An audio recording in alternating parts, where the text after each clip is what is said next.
Alors, bonjour tout le monde. Merci de vous être joints à nous pour ce webinaire aujourd'hui. On a l'opportunité justement d'avoir un représentant de AvePoint avec nous. Et alors, comme je mentionnais, bienvenue à ce webinaire sur accélérer le succès de Copilot pour Microsoft 365 avec AvePoint. Dans le monde des outils de productivité, d'intelligence artificielle, Copilot pour Microsoft 365 est là pour transformer notre façon de travailler. Copilot est une opportunité d'affaires pour vous, les partenaires, et en même temps vient donner une assistance à vos clients en les aidant à augmenter leur productivité. Comme je mentionnais, on a la chance aujourd'hui d'avoir Miguel Caron de AvePoint, directeur technique, partenaire pour l'Amérique du Nord, qui va nous faire découvrir comment tirer parti de ce coffre AvePoint.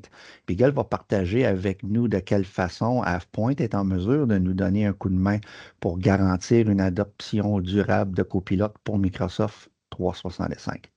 Pour ceux qui ne me connaissent pas, je suis Sylvain Fontaine, spécialiste technique Modern Work et sécurité au sein de l'équipe Prévente Microsoft chez ETCloud. Alors, c'est quoi l'équipe spécialiste Prévente chez Microsoft? On est là pour vous aider, vous, les partenaires internes, dans la vente de solutions cloud de Microsoft, que ce soit au niveau de 365, regarder les aspects de sécurité des différentes licences, que ce soit en remplacement ou en complément d'une solution de sécurité existante.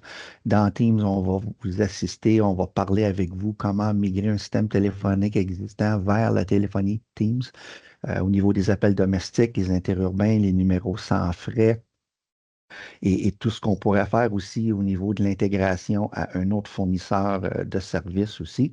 Ensuite, on va parler le sujet de notre webinaire d'aujourd'hui au niveau de Copilot. On peut regarder avec vous des cas d'usage, quels sont les prérequis et considérations, les outils tierces tels que ceux de AvePoint qui nous permettent de déterminer notre niveau de préparation pour une adoption durable de Copilot.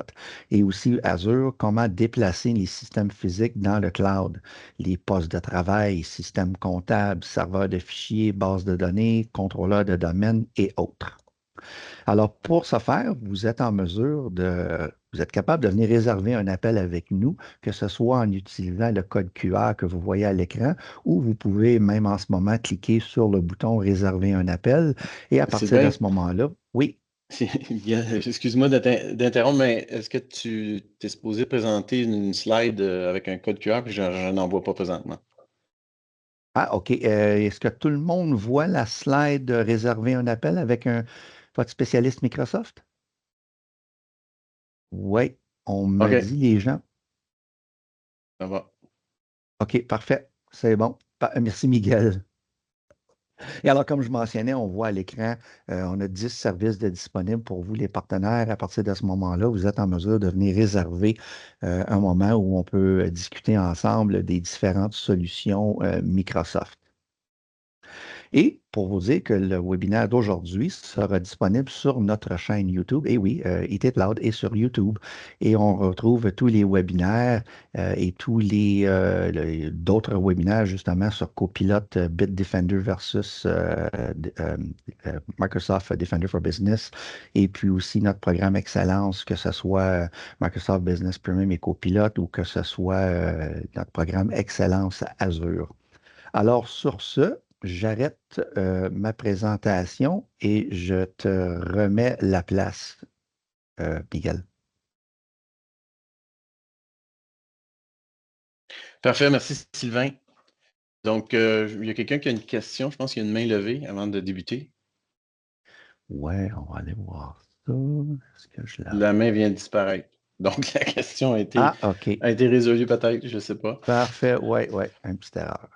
Bon, mais merci, merci Sylvain, merci à IT Cloud, merci à tout le monde de se joindre à notre webinaire. Donc, comme Sylvain l'a bien exprimé, on va tenter un peu de rentrer peut-être un petit peu plus dans le vif du sujet avec le succès, avec le Copilot, l'adoption de Copilot avec certains outils d'AvePoint. Pour ceux qui étaient au IT Cloud Altitude, je vais refaire un petit peu le même topo, mais beaucoup plus bref parce que mon objectif aujourd'hui, c'est vraiment de rentrer dans les solutions, dans la solution Policies and Insights et montrer certains cas de figure, justement, en rapport avec Copilot. Donc, on va y aller immédiatement. Pour ceux qui me connaissent pas, donc Miguel Caron, directeur des partenaires pour les Amériques pour AvePoint. Donc, je suis basé dans la région de l'Estrie, en fait, et non pas Montréal, mais bref, c'est plus simple pour les étrangers des fois comprendre de Montréal. Alors, aujourd'hui, ce que je veux faire, c'est premièrement un petit clin d'œil au programme de partenariat chez AvePoint et surtout en ligne avec ce qu'on va discuter aujourd'hui, c'est-à-dire copilote, donc l'adoption de copilote ou en fait bien se préparer pour l'adoption de copilote en utilisant les outils AvePoint. Il y a un code QR là, j'invite tout le monde à prendre connaissance du code QR qu'il y a là. Et ce que je vais faire, c'est que je vais vous montrer vraiment que vous n'êtes pas seul dans cette aventure-là. AvePoint ne fournit pas uniquement que des solutions, mais vous fournit aussi beaucoup d'aide. Et le Campaign in the Box qui est montré ici à l'écran, c'est justement un exemple de ça. C'est-à-dire qu'on va vous fournir un paquet de ressources en rapport avec comment se préparer, comment aider vos clients et comment vous, comme partenaire, vous pouvez construire et augmenter votre offre de service en rapport avec tout ce qui touche Copilot. Et au lieu de regarder une slide, et puis je suis pas mal certain que vous avez réussi à prendre le code QR, je vais vous montrer un peu ce que ça a l'air en vrai. Donc, je vais juste changer l'écran ici. Alors, si vous êtes un partenaire légitime d'AvePoint, vous avez accès au portail des partenaires qui est ici. Donc, je suis dedans en ce moment et il y a un élément, un menu qui s'appelle Campaign in a Box. Et à l'intérieur de ça, on a le Copilot qui est ici. Coming soon, on en a déjà eu un autre qui est sur le point d'être lancé. Ça a un peu rapport aussi avec Copilot, mais également euh, au stockage, Microsoft 365. Je n'en dirai pas plus, mais ça devrait être construit sur le même principe que ce que je vais vous montrer ici. Donc, en cliquant sur la page Copilot, vous tombez sur cette page-ci. Et là, vous voyez qu'il y a un paquet de liens. En fait, je vais remonter au début. Donc, il y a une introduction du toolkit. Il y a des vidéos ici. Il y a d'autres vidéos et il y a vraiment 3 étapes que vous pouvez suivre, qu'on vous suggère. Évidemment, c'est toujours des recommandations, des suggestions. Vous faites vraiment votre propre approche. Mais on vous donne ici d'autres vidéos, des brochures, des cas de figure et même un exemple d'un statement of work. Donc, un statement of work, c'est un outil de travail, c'est un document de travail, en fait, que vous construisez et que vous mettez un prix là-dessus. Et donc, c'est votre d'offre de service que vous envoyez à vos clients. Donc, on a même un sample ou un exemple de ça et je l'ai ici. Alors, c'est un document d'une quasiment 25 pages et à l'intérieur de ça, ben, il y a toute l'introduction de Copilot, qu'est-ce que c'est, l'introduction de la solution AvePoint, qu'est-ce qu'on va utiliser, qu'est-ce qu'on peut utiliser. Donc, on voit qu'ici, il y a Policies and Insights et il y a un sommaire. Il y a un assessment de ce qui va être fait, de ce qui pourrait être fait chez le client. Et après ça, ben, on donne une idée de grandeur de l'offre de service en soi. Évidemment, c'est un exemple et on vous l'offre en format Word, en format PDF, et vous pouvez le modifier comme vous voulez, le mettre à votre couleur, mettre vos brandings, etc. Et après, ce qui est intéressant, c'est qu'à la fin, ici, dans le Technical Remediation Framework, on a toute la liste des différentes stratégies, des règles qu'on peut mettre en place à l'intérieur de Policies and Insights. Quelles sont les statistiques à lire, quelle est la stratégie à faire et qu'est-ce que ça peut donner comme résultat ou comme niveau de discussion. Alors, on a ça, on a plein de tableaux par rapport aux différents styles d'espace de travail, donc Teams, SharePoint, OneDrive, etc. Donc, vous avez toute la panoplie. Et donc, ça vous aide à construire une offre de service par rapport à chacun de vos clients. Alors, je vais faire un petit clin d'œil avec ça sur cette slide-ci. Maintenant, si on rentre dans le vif du sujet, justement, accélérer le succès Copilot avec Microsoft 365, ben, effectivement, je pense que Sylvain en a parlé en introduction. Copilot, pour l'utiliser maintenant depuis plus d'1 an chez AvePoint, ça va transformer la façon de travailler, ça c'est clair. Mais il y a un problème, en fait. Le problème, c'est qu'il y a beaucoup de données dans les environnements 365. Ça fait maintenant longtemps là, que les entreprises sont sur 365. Et je ne me rappelle plus la dernière fois que j'ai parlé à une entreprise qui me disait qu'il n'était pas encore sur 365. Ça fait plusieurs années. Donc, Il y a une maturité qui s'installe, mais avec tout ça, il y a une panoplie de données qui se crée dans l'environnement et malheureusement, bon, il n'y a pas beaucoup d'entreprises justement qui mettent de l'effort, qui comprennent le fait qu'il faut quand même nettoyer l'environnement, s'assurer que l'information qui est disponible, elle est adéquate, elle est toujours d'actualité. Et ben, maintenant, avec l'arrivée de Copilot et l'intelligence artificielle, ça prend une notion quand même hyper importante parce que là, il n'est plus question de dire, ben, peut-être qu'un utilisateur pourrait tomber sur de l'information désuète ou de l'information sensible. C'est plutôt l'intelligence artificielle va trouver l'information désuète et l'information sensible et va la fournir à des utilisateurs qui ont droit d'accès à cette information-là, sans question. Alors, il y a aucune notion de questionnement ici. C'est sûr et certain que ça va arriver. Alors, il faut penser à ça. Maintenant, les avantages de l'intelligence artificielle, j'en parle pas beaucoup parce que je pense que la plupart des gens comprennent très bien l'ampleur que ça peut amener. Pour l'utiliser à l'interne, je veux dire, je peux construire des documents avec ça, je peux peaufiner mes communications. J'ai des questions, même à l'interne chez AvePoint, on a des questions des fois sur nos produits, je peux utiliser, et puis Copilot va nous répondre en fouillant dans nos données, dans nos documents, etc. Mais on est sujet à la même problématique, c'est-à-dire à la qualité et la pertinence des données. Et si on regarde à droite, c'est vraiment les considérations là, qu'il faut prendre en note sur qu'est-ce qu'on doit faire justement pour s'assurer que l'information qui est fournie par Copilot va tenir la route. Bon, la qualité et pertinence des données, je pense que ça, c'est assez clair, mais le respect de la vie privée, ça aussi, c'est un autre élément. La sécurité et la conformité et même l'adoption de Copilot lui-même au coût que Microsoft nous charge pour l'utiliser pour les licences. Je pense que ça vaut la peine d'avoir des outils qui nous permettent de voir si les gens l'utilisent de façon régulière ou de façon sporadique ou pas du tout.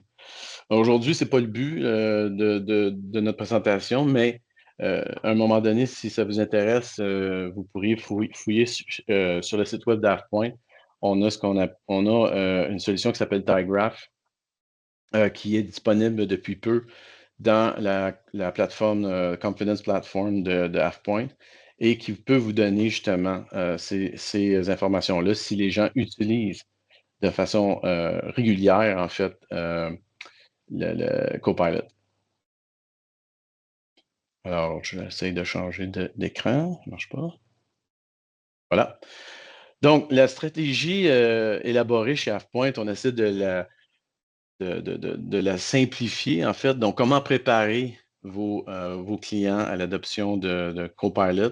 Bien, on le fait en 3 étapes. La première étape, c'est vraiment la préparation des données, centraliser, améliorer l'intégrité des données, etc. Donc, vraiment, soit prendre des silos qui sont on-premise et amener ça dans Microsoft 365 ou encore, s'assurer que la qualité de l'information dans 365 tient la route. La deuxième étape, c'est vraiment de sécuriser et de mettre en place des stratégies pour garder cet environnement-là dans l'état où est-ce qu'on l'a préparé, justement. Et la troisième étape, c'est vraiment de s'assurer qu'au fil des années, au fil des mois, au fil des années, l'environnement est toujours dans un état impeccable pour justement profiter de ce que Copilot va nous amener. Donc, on parle à ce moment-là d'une gouvernance et de certaines automatisations. Aujourd'hui, on va vraiment s'attarder sur l'étape numéro 2, comment identifier et appliquer des stratégies de contenu, comment s'assurer que euh, nettoyer, si on veut, notre environnement au niveau des permissions, des types d'accès, etc. Donc, c'est vraiment sur ce volet-là qu'on va se concentrer.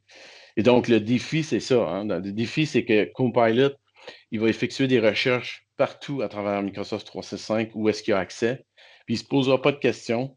Lui, si l'information qui est demandée, elle est disponible et le demandeur a droit à cette information-là, ben, je vais lui exposer.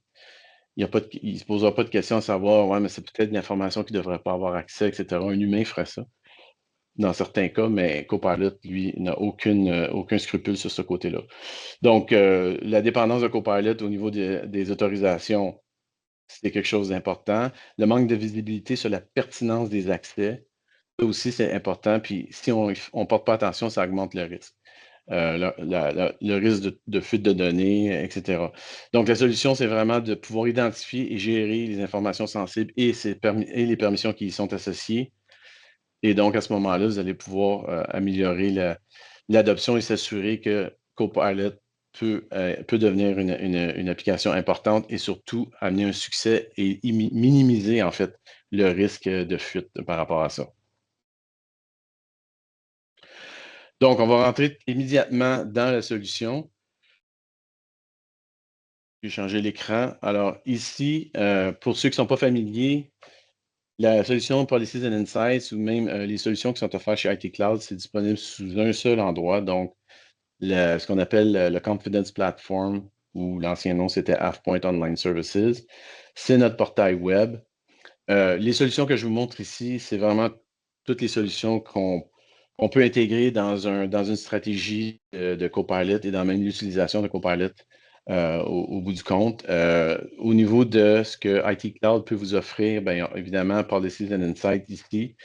Ils offrent aussi le Cloud Backup pour Microsoft 365. Les autres outils, ils offrent aussi le Fly pour la migration. Les autres outils sont disponibles pas sous IT Cloud, mais via AvePoint. Donc, on parlait de gouvernance au niveau de la troisième et dernière étape d'optimisation. C'est la solution que vous voyez ici. La solution Opus ici à gauche, c'est vraiment pour l'optimisation du stockage et tout ce qui touche le cycle de vie des données, c'est-à-dire au moment où est-ce qu'elle est créée jusqu'au moment où est-ce qu'on doit en disposer. Donc, encore là, dans un but de maintenir une qualité d'information, c'est vraiment la solution Opus qui va pouvoir vous offrir ça. Alors, aujourd'hui, on va vraiment s'attarder à Insights et Policies. Alors, ce que je veux faire, c'est que dans un premier temps, on va élaborer quatre scénarios. Je ne sais pas si on va avoir le temps de tous les voir, mais j'espère être en mesure justement de vous montrer comment on arrive à régler ces problématiques-là. La première étape consiste à regarder Insights. Alors, Insights, une introduction d'Insights, il y en a qui le savent, il y en a qui ne le savent pas peut-être. C'est vraiment l'outil qui permet d'avoir une vue d'ensemble de l'environnement Microsoft 365 dans les espaces de travail, de collaboration, donc les endroits où est-ce que les utilisateurs vont principalement travailler ou passer la plupart de leur journée. Aujourd'hui, on supporte Teams, SharePoint Online, OneDrive, les groupes Microsoft 365 et tout récemment l'environnement Power BI. Et donc, ce que l'information montre, ce que la solution montre au départ, c'est vraiment les éléments de risque par rapport à qu'est-ce qui peut causer une problématique dans une entreprise au niveau de la visibilité de l'information. Donc, les facteurs, en fait, les facteurs de risque. Alors, les utilisateurs externes, pardon, c'est toujours un facteur de risque parce que, bon, l'information pour laquelle ils ont accès, ça peut facilement sortir d'entre les murs de l'entreprise et se retrouver, on ne sait pas où. Donc, même chose pour les liens externes. Et après, il y a toute la définition des éléments sensibles. Donc, aujourd'hui, je ne veux pas rentrer dans le détail comment on configure tous ces éléments-là. C'est vraiment des choses qui sont vraiment reliées, des cas de figure qui sont reliés à l'adoption de Microsoft Copilot que je veux vous porter votre attention. Donc, le premier cas de figure, c'est vraiment la suppression des utilisateurs fantômes. Qu'est-ce que les utilisateurs fantômes? Donc, si on va dans Microsoft Teams, par exemple, et puis on va dans le résumé de cet environnement-là, on voit ici les équipes avec des utilisateurs des groupes fantômes, il y en a 420.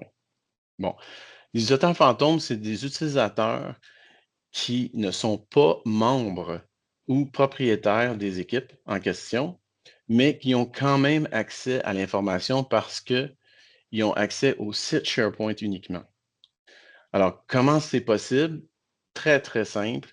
Il s'agit d'ouvrir un document Word, par exemple, à partir de Teams et de faire un partage avec un utilisateur qui n'est pas membre du Teams. Ce faisant, ça crée un utilisateur fantôme parce que cet utilisateur-là n'aura pas plus accès aux Teams, mais il va avoir accès au document qui est dans le site SharePoint du Teams en question. Alors, si on prend un exemple, je vais faire une recherche ici pour mon cas de figure en question. Donc, j'ai un site ou un team qui s'appelle Acquisition et qui a 6 utilisateurs fantômes. Alors, si je clique ici, je vois les différents types d'utilisateurs fantômes. Donc, en mettant la souris sur l'icône, on voit le type d'utilisateur. Donc, dans ce cas-ci, c'est un groupe de sécurité. Ici, c'est un utilisateur interne. Ici, c'est un groupe de sécurité. Ici, c'est un utilisateur interne. Et ça, c'est des groupes de sécurité. Donc, d'un clic, je peux quand même supprimer ce groupe-là ou ces utilisateurs-là du site en question. Donc, à même Insights, je suis en mesure de faire des actions.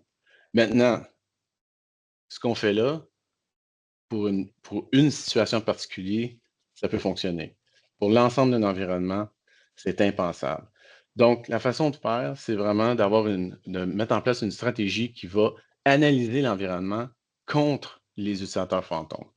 Alors, la façon de faire ça, c'est de créer une stratégie dans Policies qui permet justement de trouver tous les utilisateurs fantômes et, dans un deuxième temps, décider si on les élimine de manière en lot, en fait.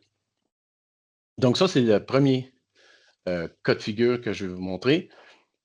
Un deuxième que je peux vous montrer, c'est au niveau des liens de partage. Alors, si on va, par exemple, ici, sous exposition, on a différents types d'exposition. On expose à l'extérieur, expose à tout le monde, lien de partage, surpartager à l'extérieur. Alors, si je prends, par exemple, surpartager à l'extérieur, on va me sortir tous les sites, tous les fichiers qui ont du partage vers l'externe. OK? Si je veux faire une vérification ponctuelle, pardon, je peux par exemple faire une recherche ici parce qu'il y a beaucoup d'éléments là-dedans. Donc, je regarde un Teams, par exemple, qui s'appelle Q3 Outing. C'est une collection de sites. Il y a un groupe ici. Donc, si je clique sur ce groupe-là, ça me dit qu'il y a un utilisateur externe qui fait partie des propriétaires. C'est ça que ça dit, hein? Q3 Outing Owners, donc c'est le groupe propriétaire. Et à l'intérieur de ça, j'ai un utilisateur externe. Donc, ça veut dire que j'ai un utilisateur externe qui est propriétaire d'un site chez nous dans mon entreprise. Est-ce une bonne politique? Pas certain. Mais ce cas de figure-là arrive et je suis certain que vous allez en trouver parmi vos clients. Un autre aspect à considérer dans les liens de partage, je vais revenir sur celui-ci parce que je veux porter attention au nom du compte en question. Alors, si on regarde encore, donc c'est le compte ici, Murugan Balayi, et on voit que c'est un compte externe. Donc, juste se rappeler de ce nom-là, on va y revenir dans quelques secondes. L'autre aspect que je vais vous montrer, c'est au niveau des liens de partage. Et je veux porter attention ici, av.ats et av.ats dev comme 414, av.ats, ça, c'est des domaines, donc c'est des environnements 365 distincts. Ce qui veut dire que nos solutions permettent de gérer de multiples environnements chez un même client. Vous allez peut-être avoir des clients qui ont des environnements 365 de production, des environnements test ou de développement, dépendant de l'ampleur de l'entreprise. Alors, une seule solution permet de gérer tous les différents environnements. Donc, ici, ce que je voulais vous montrer, c'est au niveau des liens anonymes. Donc, des liens anonymes, il peut en avoir plusieurs. Dans ce cas-ci, il y en a juste un. Et ce que je veux porter attention, c'est au niveau de la date d'expiration. Donc, souvent, les liens anonymes, en général, n'ont pas de date d'expiration. Et donc, ils sont là quand tant que quelqu'un les découvre. Qui peut les découvrir? Copilot va sûrement s'amuser avec ça. Donc, c'est important de pouvoir mettre et forcer des dates d'expiration. Ici, j'ai une vieille date d'expiration qui date de 2020. C'est tout simplement parce que dans la stratégie qui est mise en place pour nous donner cette information-là, on n'a pas mis ce qu'on appelle la correction automatique. On a simplement fait de l'OD. Je vais vous montrer immédiatement qu'est-ce que je veux dire par ça. Donc, en allant dans Policy, justement. Donc, on a vu deux cas de figure. Les utilisateurs fantômes, En fait, on en a vu trois. L'utilisateur fantôme, des utilisateurs externes qui sont propriétaires, donc qui ont un contrôle total sur des espaces de travail, et les fameux liens anonymes qui devraient avoir toujours des dates d'expiration. Alors, si on regarde dans Policies et on veut mettre en place des stratégies pour contrer ça. Donc, je vais retourner dans Policies, dans les services individuels, parce qu'on parle des espaces de travail, soit Teams, SharePoint, OneDrive. Alors, il faut aller dans les services individuels, alors que si on regarde des règles au niveau du tenant global, c'est-à-dire dans l'ensemble du tenant, ben, il va y avoir d'autres types de règles qu'on peut mettre en place, dont un qui est la suppression des utilisateurs invités inactifs. Donc, des utilisateurs invités, c'est vraiment au niveau du tenant qu'on va pouvoir configurer ça. Si on a le temps, je pourrais vous montrer un exemple vers la fin. Donc, ici, ce que j'ai fait, j'ai en fait, normalement, vous allez avoir beaucoup moins de stratégies qu'on voit là. Donc, je vais juste le simplifier un peu. C'est un environnement de démonstration sur lequel je suis présentement. On est à peu près une 25 personnes qui utilisent cet environnement-là. Vous pouvez vous imaginer la quantité de scénarios et toutes sortes de choses qui se passent dans l'environnement. Donc, je vais le simplifier ici juste pour les besoins de la cause. Donc, j'ai créé vraiment pour aujourd'hui deux stratégies, une sur SharePoint, une sur Teams. Les deux cartes, qu'est-ce qu'ils me disent? Bien, premièrement, le nom, une description de ce que ces stratégies-là vont faire. Donc, celle-ci, retirer les utilisateurs fantômes et les utilisateurs externes avec contrôle total des équipes. Donc, ça, c'est les scénarios qu'on a vus, supprimer les utilisateurs fantômes et le contrôle total. Donc, Murugan, qui était un utilisateur externe qui avait un contrôle total sur un team. Ici, c'est détecter les utilisateurs orphelins et les liens de partage dans les sites SharePoint. Donc, si on veut forcer, par exemple, les liens de partage à avoir une expiration, on va utiliser la stratégie qui est ici.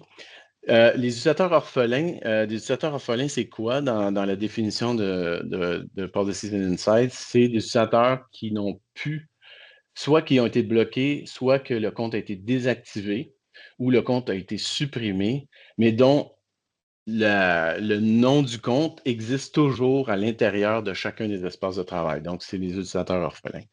Alors, ça aussi, des fois, ça peut porter à confusion. Il y a des gens qui vont avoir peut-être accès à la liste des gens d'un site en particulier, et là, ils vont voir un nom d'utilisateur, ils vont dire, mais comment se fait que Pierre Tremblay est encore dans mon site SharePoint alors que ça fait 2 ans qu'il ne travaille plus ici? Alors, c'est tout simplement le fait que parce que malheureusement, de la façon que c'est fait, c'est pas parce qu'on bloque ou on supprime un compte utilisateur Entra que ce compte-là disparaît de la liste des sites SharePoint. Donc, c'est l'utilisateur orphelin, c'est ce qu'on parle ici. Au niveau des données qui sont ici, ce que ça me dit, c'est que dans la stratégie SharePoint, ici, on a 5 règles qui ont été configurées. Ils sont associés à 28 nœuds. Les nœuds, c'est les groupes d'espaces de travail qui existent dans un environnement 365. Je ne rentrerai pas dans le détail, mais avec les solutions AvePoint, vous pouvez regrouper des espaces de travail par différents critères basés sur des métadonnées, basés sur les étiquettes Microsoft, etc., et construire des groupes virtuels, si on veut. Dans ce cas-ci, on va référer ça à des nœuds, donc 28 nœuds. À l'intérieur de ces nœuds-là, il va y avoir des regroupements d'espaces de travail. Et donc, le 28 qu'on voit là, c'est le total d'espace de travail qui est pris en cause pour cette stratégie-là. Autrement dit, avec nos solutions, vous n'êtes pas obligé de toujours faire exécuter, si on veut, des règles ou des stratégies ou des configurations sur l'ensemble de 365. Vous êtes en mesure de cibler. Alors, ici, on pourrait dire que je suis très ciblé parce que j'ai cette règle-là, cette stratégie-là s'applique sur 28 espaces de travail seulement ou 28 sites SharePoint. J'en ai peut-être 8000 dans mon environnement, mais il y en a juste 28 qui vont être sujets à ces règles-là. Tout comme sur ce côté ici, au niveau du Teams, j'ai 667 Teams qui sont sujets aux règles qui sont derrière cette stratégie-là. Donc, si on regarde la stratégie, premièrement, ici, à partir d'ici, on peut modifier, on peut attribuer d'autres nœuds, donc d'autres espaces de travail. On peut détruire la stratégie et on peut l'exécuter. L'exécution peut se faire de façon manuelle, comme ici, mais en général, 100% des stratégies sont sur une fréquence que vous allez configurer vous-même. Donc, si on regarde à l'intérieur de celle-ci, donc, c'est pour des Teams, on lui a donné un nom, une description. Je parlais d'attribuer ça à certains nœuds. Donc, on voit ici, si je fais attribuer, vous allez voir que ça, c'est mes regroupements virtuels que je vous expliquais. Et derrière chacun de ces regroupements virtuels-là, il y a des teams en question qui ont été regroupés selon certaines règles. Tout ça se fait à l'extérieur de Policies and Insights. Ça se fait sous la plateforme Confidence Platform parce que ces éléments-là, ces nœuds-là, ces groupes virtuels-là, appelez-les comme vous voulez, ils vont servir pour toutes nos solutions. Donc, imaginez, vous avez le backup, par exemple. Vous voulez utiliser le backup, puis vous voulez backuper seulement ces 3 conteneurs-là. Vous pouvez prendre le backup et backuper juste les 3 conteneurs. Donc, c'est pour ça que je ne veux pas rentrer dans le détail comment configurer tout ça parce que ça se fait à l'extérieur des solutions. Alors, quelles sont les règles que j'ai utilisées ici? Suppression des utilisateurs fantômes, c'est le premier cas de figure qu'on a discuté. Et la restriction de l'autorisation, contrôle total des utilisateurs invités. Pour chacune des règles, je peux les mettre on ou off. Je peux aussi changer l'ordre parce que c'est l'ordre d'évaluation qu'on voit ici. Et je peux configurer chacune de ces règles-là. Dans le cas de suppression des utilisateurs fantômes, ça dit ici supprimer les utilisateurs qui ont accès au site SharePoint Online, mais qui ne sont membres d'aucun groupe ou une équipe. Donc, j'ai inclus les membres des groupes de Microsoft Entra et je n'ai pas coché ici supprimer les utilisateurs non conformes. Ce qui veut dire, si des violations sont identifiées, prenez les mesures suivantes pour corriger automatiquement les violations, c'est-à-dire supprimer les utilisateurs des espaces de travail, on s'entend. Je ne l'ai pas coché parce que c'est comme apprendre à marcher avant de courir. Donc, moi, je veux créer des règles, je veux évaluer les rapports, et si je suis confiant que les rapports sont véridiques, à ce moment-là, dans un deuxième temps, je vais peut-être venir cocher ça ici. Puis à ce moment-là, Policies va corriger la situation au fur et à mesure qu'elle survient. Mais dans un premier temps, je ne le coche pas. Donc, c'est comme faire de l'AUDI. J'utilise Policies pour faire de l'AUDI. Ça va me donner un rapport quand même. Et dans le rapport, je vais pouvoir corriger si je veux, de façon manuelle.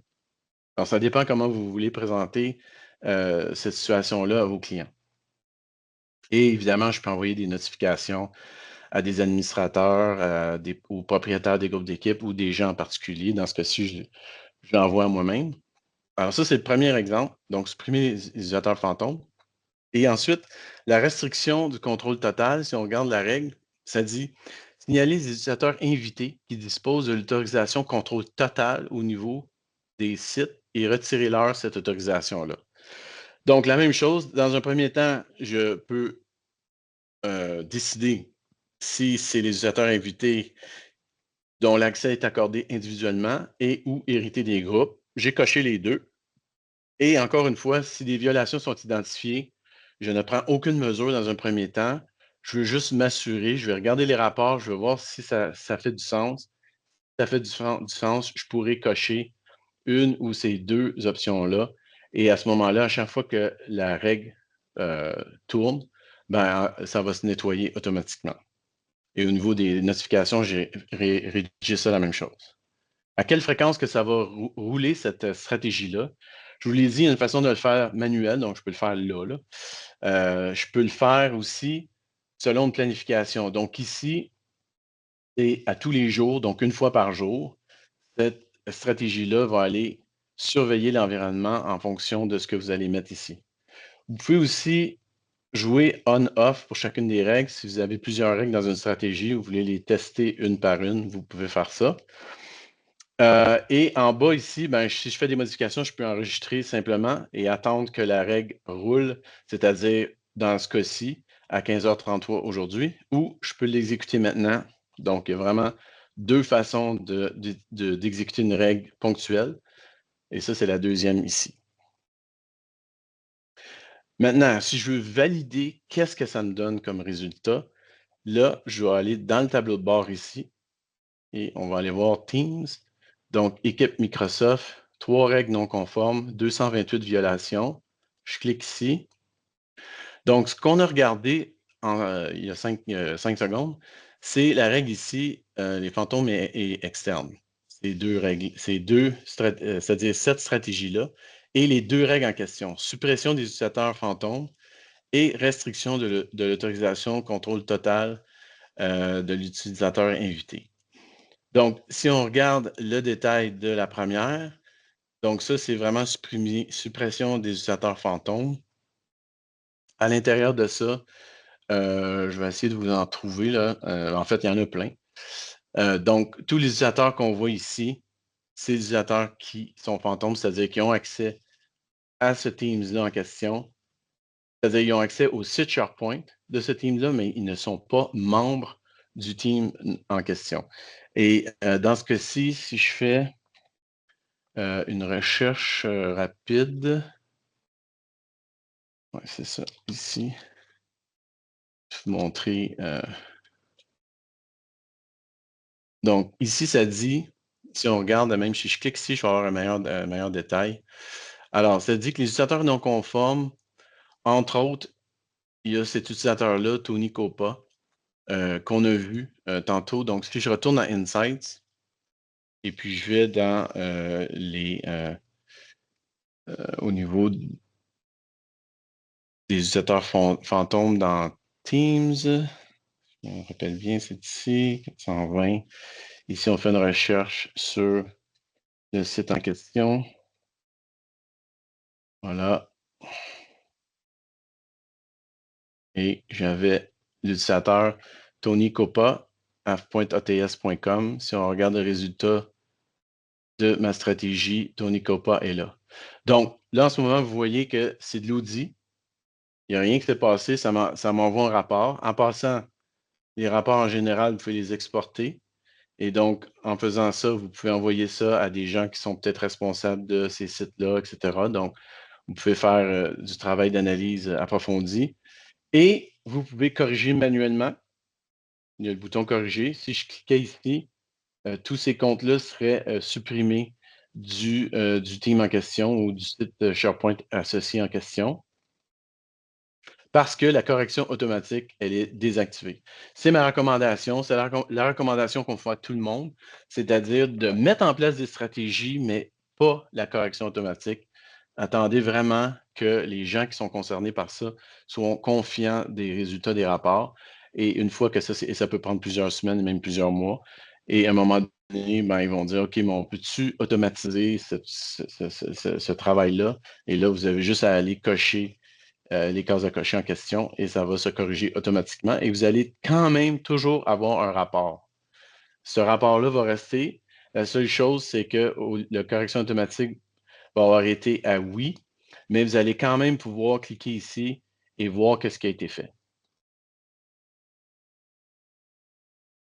Donc ça, c'est la première règle. La deuxième, c'est ici la restriction de l'autorisation contrôle total. Il y avait un utilisateur qui s'appelait Murugan qui était un utilisateur externe et qui faisait partie du groupe des owners, des propriétaires du team en question. Il était le Q3, donc c'est lui ici. Alors, si je clique ici, je vais voir ici que l'utilisateur Murugan Balayi à .ats.com external, donc externe, doit être supprimé du groupe Q3 outing parce qu'il hérite de l'autorisation contrôle totale. Encore, c'est la même chose. Donc, je peux corriger de façon manuelle ici ou je peux éventuellement activer la correction automatique. Dans ce cas-ci, elle est désactivée. Ici, j'ai eu une erreur. J'ai validé la problématique ici. C'est que le site en question, qui est le site Team Archive Test, c'est un site qui a été archivé. Et donc, en fait, il faudrait rouler l'explorateur de la Confidence Platform qui ne roule pas de façon automatique parce que c'est un environnement de démo, etc. Et à ce moment-là, ce site-là disparaîtrait de toutes nos solutions et éliminerait l'erreur qu'on voit ici. Donc, ça, c'est deux cas de scénarios que je voulais vous montrer. Si on retourne au service individuel, d'autres scénarios, les utilisateurs orphelins. Donc, comment découvrir des utilisateurs orphelins? Donc, c'est des utilisateurs qui n'ont pu, soit que le compte a été bloqué dans Entra ou le compte a été supprimé dans Entra. Donc, comment détecter ça? Alors, si on va sur Insights, par exemple, et on a sous utilisateur, ici, on a utilisateur orphelin. Alors, si je clique ici, j'ai une liste complète de tous les utilisateurs orphelins qui existent dans mon environnement. Alors, si je cible un utilisateur en particulier, donc je sais qu'il y en a un qui s'appelle Jimmy, ma mémoire est bonne, voilà. Donc, Jimmy, ici, c'est un utilisateur orphelin qui a certains liens partagés, donc qui a partagé avec d'autres personnes. Alors, si je veux commencer à maintenir un nettoyage des utilisateurs orphelins, ben encore là, je peux créer une stratégie. Alors, si on retourne dans Policies et cette fois-ci, on regarde la stratégie au niveau orphelin et lien de partage. Encore une fois, je l'ai attribué à plusieurs nœuds. On voit ici à droite. Et j'ai plusieurs règles. J'en ai 5. En fait, il y en a 2 que j'ai désactivées pour les raisons de démo, etc., pour que ça roule de façon plus rapide, ou je peux faire des tests. Donc, avant de les activer, on va faire d'autres tests. Donc, c'est juste pour montrer qu'on peut être flexible sur ce côté-là. Fréquence inférieure suggérée ici, on va avoir ça de temps en temps, dépendant des types de règles qu'on va utiliser. Tout ce que ça dit, en fait, c'est qu'en bas, ici, normalement, c'est une fois par jour qui est le défaut. Donc, dès que vous créez une stratégie, par défaut, c'est une fois par jour. Alors, ce que ça dit, c'est quand on lit fréquence inférieure, ça dit de mettre une fréquence plus basse qu'une fois par jour pour ces règles en particulier parce que c'est des règles qui demandent énormément de processus, beaucoup de calculs et beaucoup de recherche. Alors, si on veut pas tomber dans des situations où est-ce qu'une règle va prendre plus que 24 heures justement à analyser tout le contenu qu'elle doit analyser, ben, vaut mieux mettre une fréquence plus grande, donc dans ce cas-ci, ou plus faible. Donc ici, c'est une fois par semaine. Alors, donc, j'ai aucun souci. Je suis certain que les deux règles en question vont pouvoir avoir en masse de temps pour exécuter ce qu'ils ont à exécuter. Alors, utilisateur orphelin, on voit ici comment je l'ai configuré. Donc, c'est analyser les utilisateurs ou les groupes qui ont été supprimés ou bloqués dans l'environnement Microsoft Entra ID. Et là, ben, j'ai coché les 3. Donc, encore là, vous voyez qu'il y a une certaine flexibilité. Donc, ceux qui ont été bloqués, ceux qui ont été supprimés, et analyser les groupes aussi qui ont été supprimés dans Microsoft Entra ID. Si je trouve justement des utilisateurs qui sont dans ces trois stratégies-là ou trois analyses-là, qu'est-ce que je fais? Ben, encore une fois, je ne l'ai pas coché. Je pourrais cocher ça et supprimer les utilisateurs non conformes. Évidemment, éventuellement, c'est ce qu'on voudrait faire. Mais dans ce cas-ci, j'ai dit non, je veux juste voir un rapport de cette information-là. Et encore une fois, j'ai des notifications qui ont été envoyées dans mon inbox. Alors, l'autre que je voulais vous montrer, c'est au niveau de l'expiration des liens de partage. Alors ici, imposer l'expiration pour les liens de partage générés dans les sites. Vous remarquerez aussi que la plupart des règles ont un filtre qu'on peut configurer. C'est-à-dire que je vous ai dit au début que les stratégies que j'ai mis en place, je les exécute sur certains espaces de travail, donc des groupes d'espaces de travail. Mais je peux aller encore plus creux que ça dans mon filtre. Je peux ajouter un autre filtre par-dessus ça qui est ici. Ce filtre-là va avoir préséance sur celui que je viens de vous dire. Donc, à l'intérieur de ce groupe d'espaces de travail-là, est-ce que je veux mettre un filtre supplémentaire? Donc, je peux créer des nouveaux filtres ici pour être encore plus précis dans mon analyse. Donc, la plupart des règles ont des filtres supplémentaires comme ça. Donc, une fois par semaine, évidemment, je l'ai déjà roulé en cliquant sur soit le bouton ici ou l'autre. Alors, pour voir le résultat de ça, on retourne sur le tableau de bord et on va aller voir au niveau SharePoint. Donc, la stratégie qu'on utilise, sur laquelle on parle aujourd'hui, c'est orphelin et lien de partage.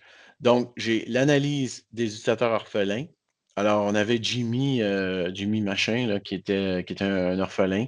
Donc, normalement, dans les règles qui ont été découvertes ici, on voit que sur ce site-là en question, si on clique dessus, ça dit que l'utilisateur ou le groupe suivant doit être supprimé. Donc, Jimmy Ingerly, qui est effectivement un utilisateur orphelin. Il était dans notre liste qu'on a vu tantôt. Donc, ici, dans les utilisateurs orphelins, Jimmy est effectivement là, Jimmy Ingerly à .ats. Alors, si je modifiais cette règle-là pour la correction automatique, je réglerais mon problème de façon systématique. Je peux faire une correction manuelle ici si je veux. Et je peux exporter ce rapport-là et m'asseoir avec les gens concernés et dire, bon, ben voici ce qu'on a trouvé. Qu'est-ce qu'on fait avec ça? Donc, ça, c'est une façon, encore une fois, de nettoyer et s'assurer que l'environnement maintient une qualité de données. L'autre qu'on a regardé, c'était l'expiration des liens de partage. Alors, si je clique ici, j'ai tous des liens de partage qui n'ont pas de date d'expiration qui ont été découverts et donc on pourrait mettre avec une correction automatique des expirations. Comment est-ce que j'ai configuré la règle? Ben, en fait, ici, ça nous dit quel lien en question là, qui pourrait être sujet à cette règle-là. Mais la façon qu'on l'a configuré est ici. Je pense que je ne l'ai pas montré tantôt. Donc, j'ai dit configurer la date d'expiration des liens de partage partagés avec tout le monde. Donc, les fameux liens anonymes, 15 jours maximum. Configurer la date d'expiration des liens de partage partagés avec des personnes de votre société, donc des personnes spécifiques, 30 jours. Et ça, c'est des valeurs ouvertes. Vous pouvez mettre ce que vous voulez à l'intérieur de ça. Et évidemment, ici, la dernière, je ne l'ai pas. Ça, c'est avec des utilisateurs et des groupes spécifiques, je ne l'ai pas coché. Et je n'avais pas coché non plus de supprimer les liens de partage. Et c'est pour ça que, parce que ça, ce n'est pas coché, quand on va voir le rapport, on voit qu'il y a des liens de partage qui sont expirés depuis 2020 parce qu'il y a une date qui a été ajoutée avec ça ici, mais parce qu'on n'a pas coché, bien évidemment, le lien reste là. Alors, tant qu'on ne cochera pas ça, ben, on va avoir c'est pour ça que des fois, lire les rapports, il faut faire attention, là. Donc, parce que quelqu'un pourrait dire, mais comment ça fait que ton lien qui doit expirer en 2020 est toujours là? Mais c'est parce qu'on n'a pas mis la case à cocher ici. On veut juste mettre un rapport pour dire, mais voici la situation. Donc, ça fait partie de le troisième cas de figure, on n'en a peut-être pas parlé beaucoup, c'est la restriction relative au groupe. Donc, ici, ce que je voulais faire, c'est que je voulais m'assurer que le groupe Everyone ou le groupe Tout le monde n'est pas dans des situations précaires, c'est-à-dire qu'il n'est pas utilisé à certains endroits parce que tout le monde, c'était le groupe par défaut de Microsoft Entra. C'est le groupe que tous les utilisateurs, incluant les utilisateurs externes, les comptes de service, tout ça, ça fait partie du groupe Everyone. Normalement, ce n'est pas une bonne pratique d'utiliser ces groupes-là, mais malheureusement, c'est quand même utilisé à l'occasion. Donc, pour pallier à ça, on a une règle ici, mais avant d'aller lire cette règle-là, je vais vous montrer un peu comment détecter ça. Donc, on peut utiliser le centre de recherche au niveau pour faire des recherches sur n'importe quelle situation. Donc, vous pouvez rechercher ici sur n'importe quel utilisateur, n'importe quel groupe. Alors, si j'utilise par exemple Everyone et j'utilise celui-là qui est Everyone, donc tous les groupes, tout compte utilisateur Entra fait partie du groupe Everyone, sans exception. Alors ici, j'ai le groupe ATS. Et si je clique dessus, je vais pouvoir rentrer un petit peu plus loin dans le groupe ATS. Bon, je peux exporter toutes les données en rapport avec ça. Je peux, si je recule de 1, circuler de 1, oui. Si je regarde ici, je peux afficher les détails, je peux afficher les autorisations. Donc, si j'affiche les autorisations, je tombe dans un autre écran. Là, j'ai toutes les autorisations reliées au site en question. Déjà, il y a un utilisateur seul ici qui a full control. Bon, c'est un utilisateur interne, c'est peut-être pas trop grave. Si je regarde, par exemple, je le sais par avoir testé pour vous montrer justement des cas de scénario, j'ai ici sous un sous-site, j'ai le groupe Tout le monde, full control, groupe de sécurité. Alors ici, parce que je le savais, c'est facile, je peux arriver ici et supprimer les autorisations, mais c'est pas ça la bonne pratique. La bonne pratique, c'est d'empêcher cette situation-là pour ne pas aller faire ce que je viens de vous montrer là. Je vous montre ça parce que je veux vous montrer que c'est une situation réelle et comment est-ce qu'on peut la régler? Bien, justement, en créant une stratégie qui est relative à l'utilisateur au groupe. Si on regarde ici, afficher les détails, juste revenir, c'est quoi le groupe en question? C'était ATS, oui. Donc, si je reviens ici et je recherche ATS, je ne sais pas si je vais le trouver. Ouais, ATS, parce que c'est tous les groupes ATS. Mais bref, on le voit ici, si on regarde la première, de toute façon, c'est sur le groupe en question. Alors ici, sous ce site-là qui s'appelle PM Extranet, il y a le groupe Everyone qui existe à l'intérieur de ce site-là. Alors encore une fois, je peux corriger uniquement celui-là. Si j'avais la correction automatique, ça se ferait de façon automatique. Je peux exporter tout ça pour analyser davantage, aller voir les gens en question, voir qu'est-ce qu'on fait avec ça et prendre des décisions par rapport à ça. Donc, en gros, ça conclut ma présentation. J'ai fait le tour des cas de figure que je voulais vous montrer. Je vais vous montrer un peu aussi comment utiliser la solution, comment rechercher de l'information et comment corriger ce qu'on va trouver, parce que c'est ça le but.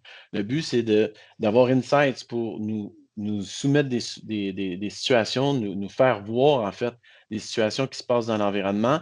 Comment est-ce que je peux les corriger? Donc, comment lire l'information, comment corriger l'information, c'est ce que je voulais vous montrer. Alors, j'espère que ça peut vous aider dans le futur. Alors, ben voilà, moi, ça conclut ma présentation. Sylvain, si tu veux prendre contrôle pour conclusion. Parfait, merci Miguel. Alors, merci énormément Miguel pour avoir partagé avec nous l'outil Policies and Insights. Alors justement, je vous refais l'offre de tout à l'heure quand on parlait justement là, du lien de booking pour l'équipe et des spécialistes. Et on voit justement en évidence ici Policies and Insights. On a un service. Alors, vous seriez en mesure justement de réserver un appel avec l'équipe de spécialistes de Microsoft ici, chez EtherCloud. Et puis à ce moment-là, on pourrait poursuivre la discussion avec vous, regarder de quelle façon vous pourriez appliquer ça dans une situation avec un client. Et comme Miguel mentionnait, ce produit est disponible dans notre catalogue de produits pour vous, les partenaires de EtherCloud. Est-ce qu'on avait des questions? Il reste un petit peu de temps et je sais que Miguel serait en mesure de répondre à certaines de vos questions si vous en avez. Si vous en avez plutôt, excusez-moi. Ah, mon courriel. Je vais le fournir pour tout le monde. Donc, juste pour vous dire, moi, donc, pour résumer, je suis le directeur technique chez AvePoint et j'ai une équipe de six spécialistes. Et c'est souvent avec un de mes 6 spécialistes que vous allez pouvoir travailler. Bonne nouvelle, par contre, je vais faire une annonce sans faire une annonce, mais probablement à partir de l'automne, on va avoir quelqu'un d'autre de francophone qui va pouvoir me donner un coup de main pour vous, pour les francophones du Québec et du Canada. Ah, très bonne nouvelle, Miguel. Parfait. Est-ce qu'on avait d'autres questions pour Miguel? Alors, je vous remercie à tout le monde d'avoir été parmi nous aujourd'hui pour cette séance. Regardez l'outil de Policies and Insights de AvePoint plutôt. Et encore une fois, j'aimerais remercier Miguel d'avoir pris du temps et partagé l'utilisation et ses connaissances de l'outil Policies and Insights de AvePoint. Et comme à l'habitude, on vous demande, s'il vous plaît, si vous pourriez partager avec nous vos impressions de la session en remplissant l'évaluation. Question qu'on essaie toujours de s'améliorer, de vous donner le meilleur contenu possible, d'aller au-delà de vos attentes. Et alors, on apprécierait beaucoup vos commentaires. Alors, sur ce, si on n'a pas personne d'autre qui a des questions à ce moment, on pourrait conclure ce webinaire. Alors, encore une fois, je vous remercie à vous tous, les partenaires qui se sont joints à nous aujourd'hui, et merci à Miguel de AvePoint. Ben, merci à toi, Sylvain. Merci à IT Cloud. Merci à tout le monde qui a assisté. J'espère que ça a été utile et puis au plaisir de se rencontrer puis de se parler dans le futur. Merci beaucoup. Bonne journée tout le monde. On se Merci. revoit Au dans la revoir. prochaine session.